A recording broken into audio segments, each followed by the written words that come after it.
থেকে 10 দিনের জন্য শুরু হতে চলেছে চৈত্র মেলা। আগরতলা শকুন্তলা রোড, ওরিয়েন্ট চৌমুহনী ও চিলড্রেন্স পার্কে বসবে এই চৈত্র মেলা। এই চৈত্র মেলার ক্ষুদ্র ব্যবসায়ীরা বিভিন্ন জিনিসপত্র নিয়ে পসরা সাজিয়ে বসবে বিক্রি বাট্টা করার জন্য।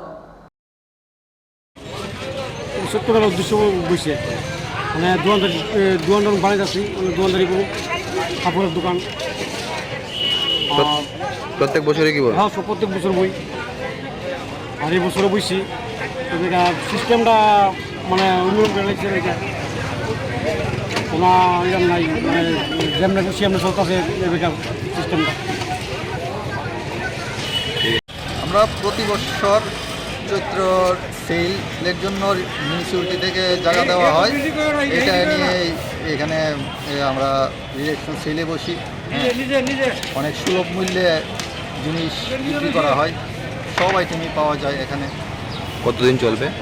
এটা 10 দিনের জন্য, 4 তারিখ থেকে 13 তারিখ পর্যন্ত। আজকের থেকে শুরু? আজকে থেকে শুরু হবে।